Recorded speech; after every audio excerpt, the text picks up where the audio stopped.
মুন্সিগঞ্জের শ্রীনগরে ঢাকা-ভাঙ্গা এক্সপ্রেসওয়েতে মোটরসাইকেল নিয়ন্ত্রণ হারিয়ে সড়কের রেলিংয়ে ধাক্কা দেওয়ায় চালক নিহত হয়েছেন।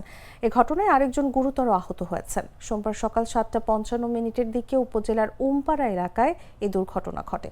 ঘটনাস্থলেই সাবেদ নামের এক তরুণের মৃত্যু হয়। এদিকে আহত মোহাম্মদ সামিরও নারায়ণগঞ্জের বাসিন্দা। তাকে গুরুতর আহত অবস্থায় উদ্ধার করে শ্রীনগর উপজেলা স্বাস্থ্য কমপ্লেক্সে নেওয়া হয়েছে।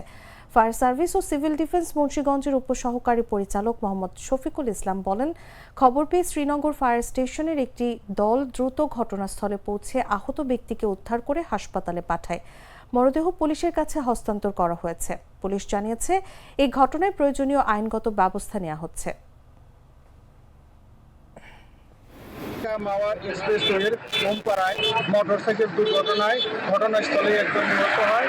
আহত একজনকে শ্রীনগর ফায়ার স্টেশনের সদস্যরা উদ্ধার করে শ্রীনগর উপজেলা স্বাস্থ্য কমপ্লেক্সে প্রেরণ করে বর্তমানে যান চলাচল স্বাভাবিক আছে। ঢাকা মাওয়া এক্সপ্রেসওয়ের ওমপাড়ায় মোটরসাইকেল দুর্ঘটনায় ঘটনাস্থলে একজন নিহত হয়।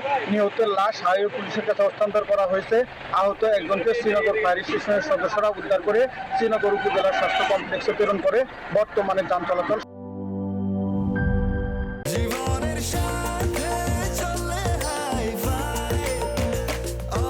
স্বাস্থ্যকর অল টাইম, সব সময় অল টাইম হেলদি লাইফ।